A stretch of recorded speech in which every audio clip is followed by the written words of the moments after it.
Here's what I want to talk about today. And actually everything that we've seen and heard so far, from the beautiful song that we just heard and the lighting of the chalice and everything else, has to do with the same concept.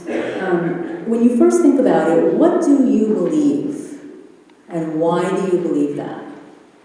It's very easy to say, oh, I think this, I think that, I believe this, but rarely do we know why we believe those things. Okay, so where does the original thought come from that formed that belief? Was it something that you read? Was it something someone told you? Was it an actual experience that you had? How is it created?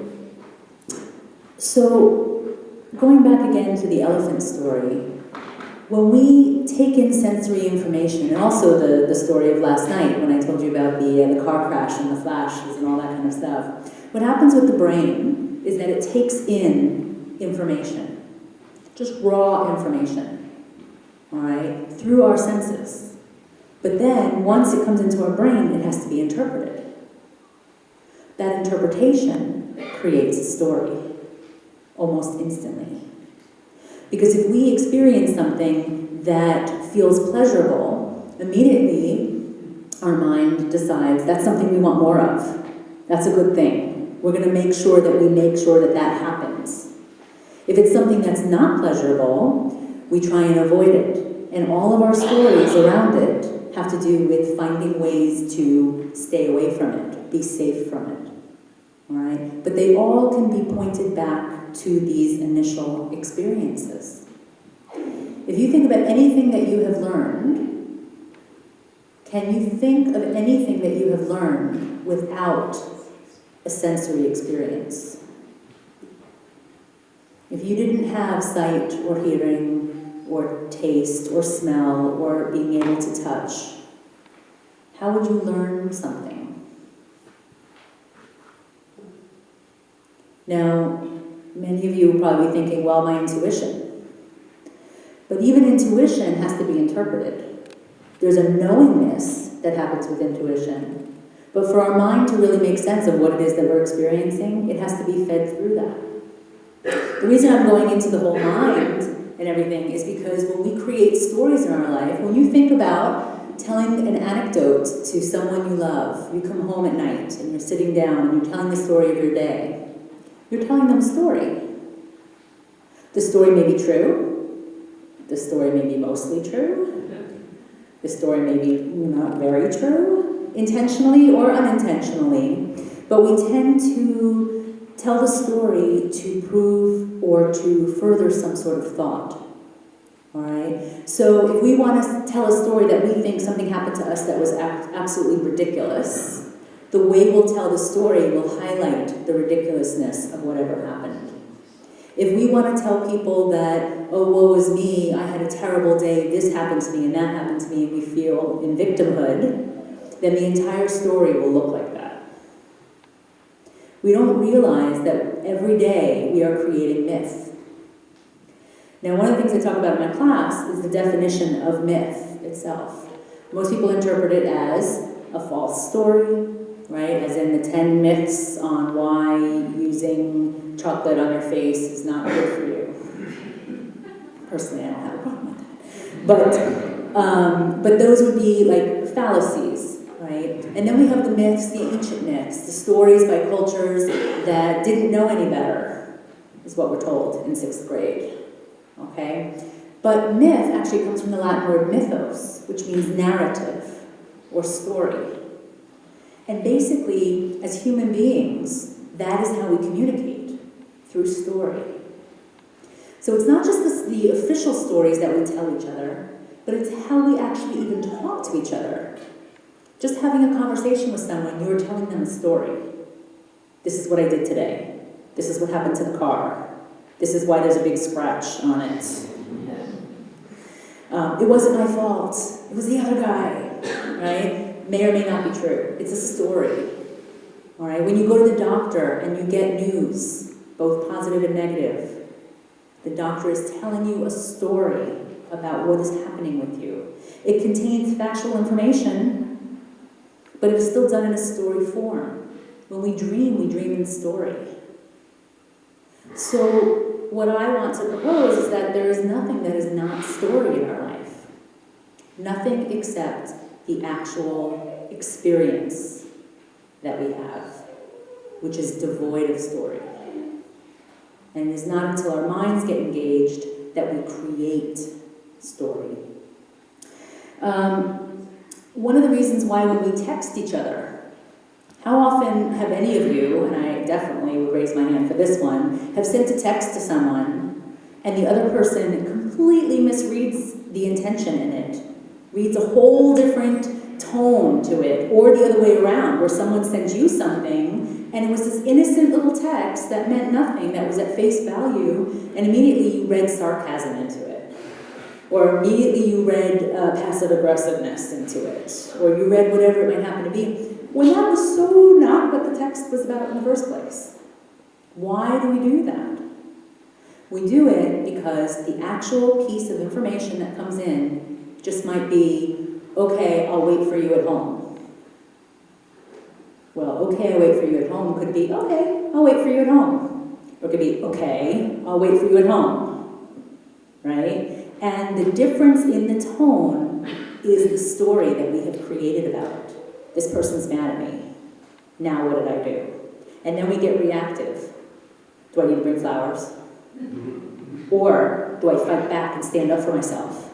And next thing you know, the person who innocently wrote, okay, I'll wait for you at home, is now getting these horrible messages in with, well, I told you I'd be late, well, I told you this, and that.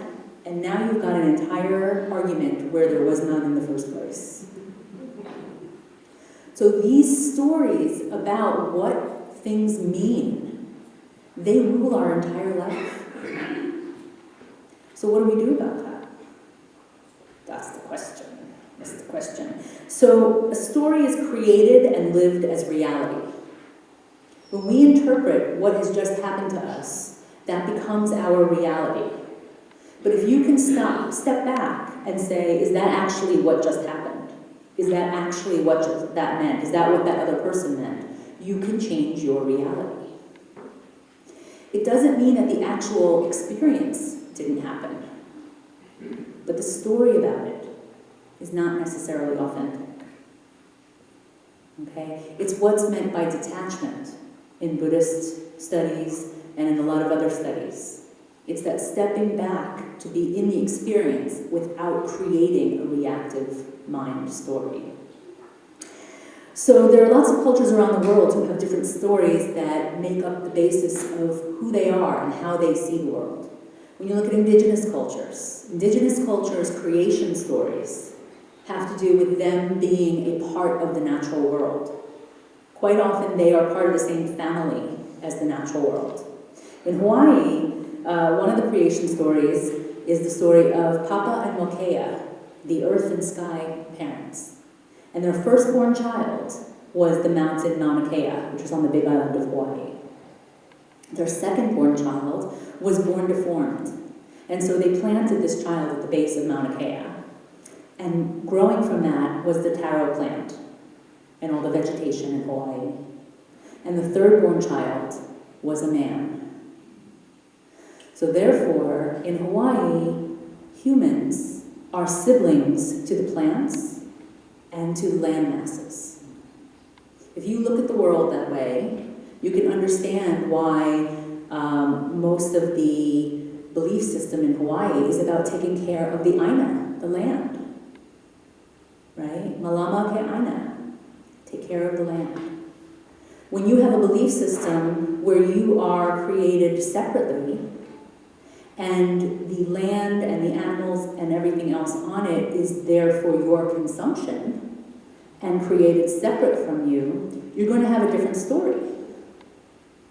Now, I teach multicultural mythology, and I would never say that one is preferable to another. They're belief systems, just like anything else, all are equal. But you can see how that founding belief system would set you up for a different relationship with the world around you. Whether it's an exterior relationship, whether it's an interior relationship.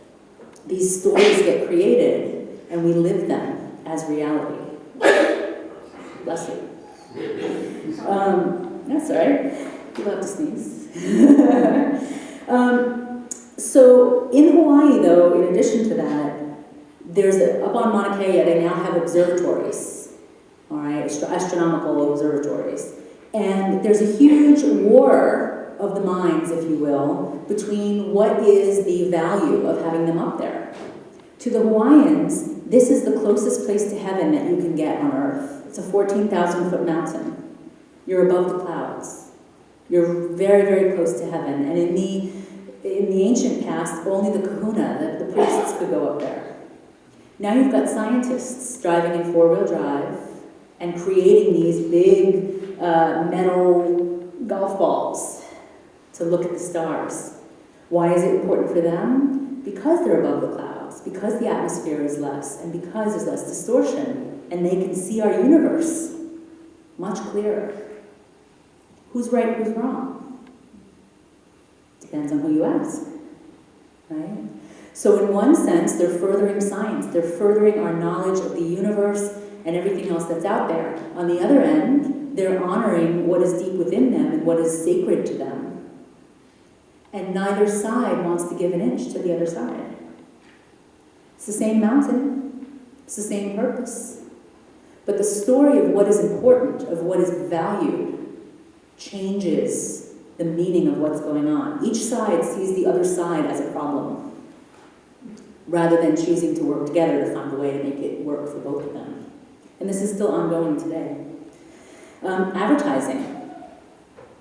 How many of you need to have the latest Apple product? Sorry to admit that. Okay? I don't know why. I don't know why I need the next Apple product. I certainly don't when I really think about it. But advertising creates these stories that we have to have that. It's the coolest new thing. It's technology. You'll be left behind. You're not going to be able to communicate with people. You're not going to be able to, understand the world unless you can have this high-speed, high-tech, sleek-looking device. Is that true?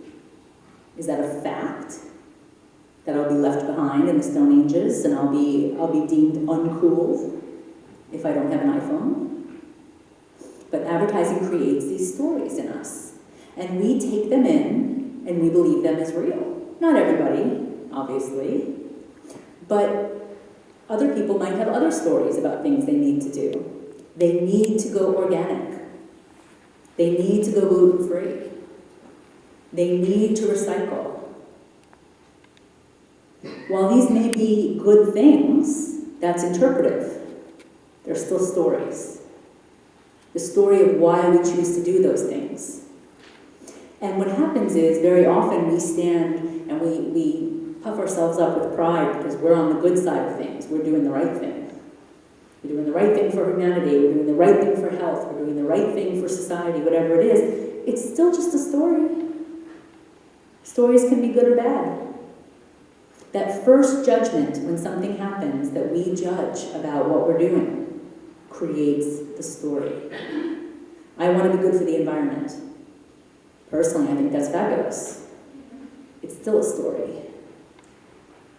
So when we realize that all of the values and beliefs and everything we have are stories, we have to investigate where those stories come from. Often, when you investigate the stories, you either determine, yes, that is exactly what I believe, and now I know why I believe it.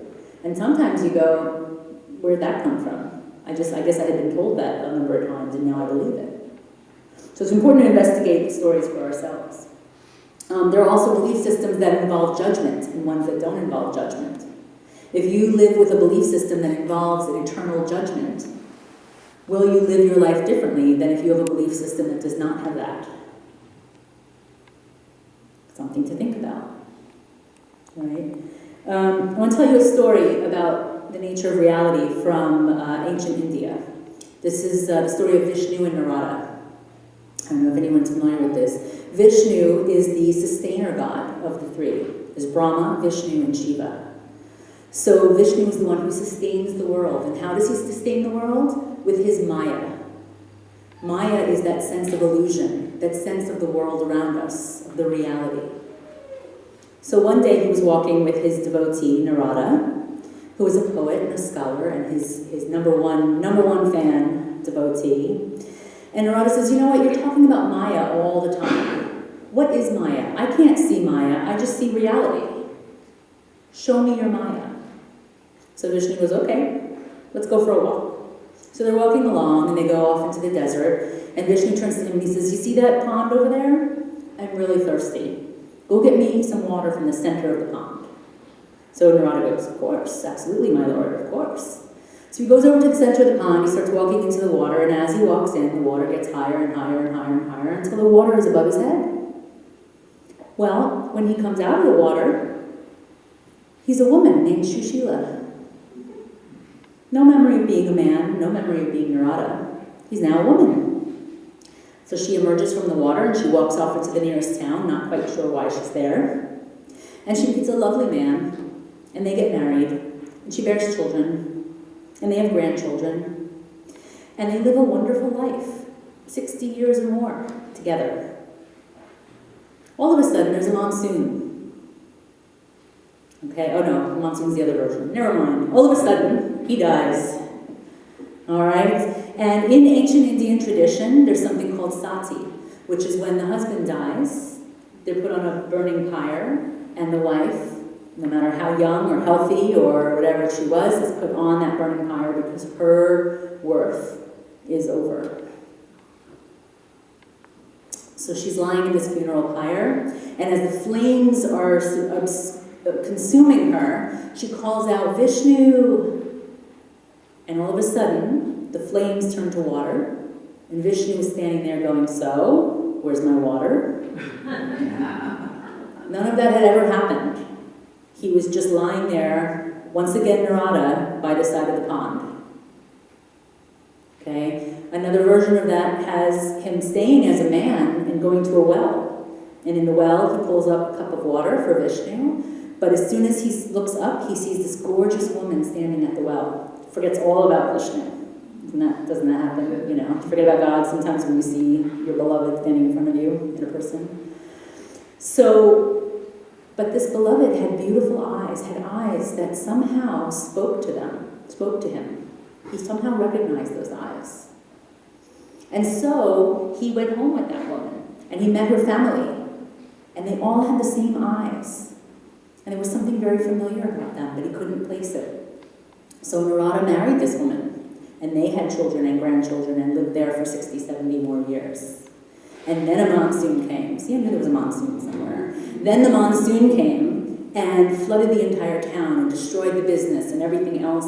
And as he was holding onto his wife's hand, she was swept away by the flood and drowned. And his children, as he was holding onto them, were swept away by the flood and drowned. And as he was about to go under the water, he cried out, Vishnu, why have you done this to me? And in that moment, everything was gone. And there was Vishnu asking for his water.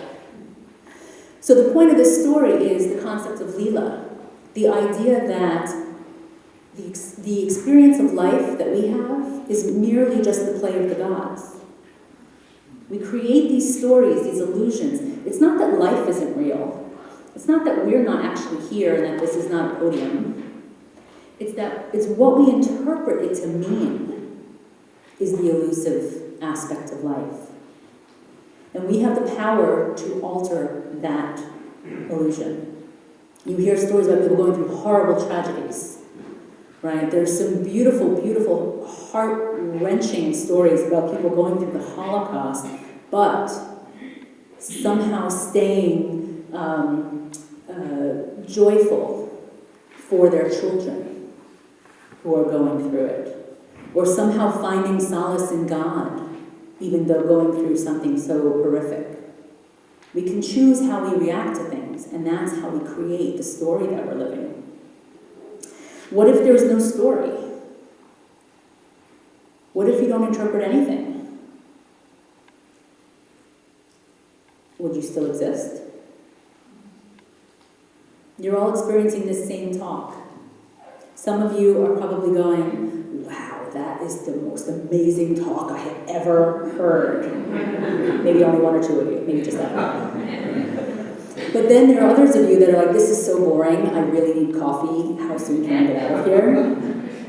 And others who are saying to themselves, you know what, there are some points there, but I don't really get behind what she's saying. All of those are 100% valid. The reasoning is, you are taking what I'm saying and the experience of my saying it, and you're threading it through your own belief system right now. That's my job. That's how I make the big bucks. Okay? It doesn't matter what the outcome is. It matters that you thread the thoughts through your system, through your story-making capacity, and you come up with a story of your own about what makes sense to you. And again, that's the detachment. That's the awareness. Simply accepting the experience without a story is a practice. All right? Saying that we're a failure at something, a success at something, that's a practice. When I have someone say something to me that would normally trigger something old, an old wound, I'm not good enough, or nobody remembers that I'm around, or whatever it might happen to be, if my sister-in-law, who I love dearly, all of a sudden will forget about me, or forget about inviting me to something, do I just go, oh, she must have been, distracted today? Or do I jump into, oh, nobody remembers me, nobody cares about me, I'm just, she has to learn to remember to invite me to things, and then I get all riled up. And it could have been just simply that my 3-year-old niece was throwing up all over herself and she just didn't have time to think about calling me, right? We create the stories and then we live them. And that's what I wanted you to think about today. What is beyond the story? What is without a story? Most traditions would say that's called the self. Self with a capital S. That quiet place that does not have a story. If you step back from a story and you sit in that quiet place, you'll find that there are no problems. Problems are interpreted. All we have is an experience. What turns an experience into a problem is our interpretation of what just happened. And many of us react to that with, but that's not true. These terrible things are happening to me. They're terrible, terrible, terrible, terrible things. They may very well be interpreted as terrible. We may very well judge them as terrible. That does not mean that they are objectively terrible. Sometimes things happen to us, like we lose a job or lose a loved one, and something comes along that could not have happened had that not happened. We look back and we say, oh, isn't that amazing how that happened? But why do we only do that when we look back? What if in that moment that something so-called terrible happens, we take a step back and we say, maybe this isn't terrible. I'm reacting to it as if it's terrible because it feels terrible, but I don't have the bigger picture. Maybe that's not what's actually going on. That can transform your entire relationship to the world, your entire relationship to each other, and your entire relationship to yourself. If we simply surrender to the experience of being alive in all of its beauty, just the essence of being alive, we find that there's no need for story. The beauty is that we're here at all. The story just creates the way that we communicate with each other. So we can tell each other our needs. So we can tell each other our fears. But without all of that, there's just joy. The joy of being alive. Thank you.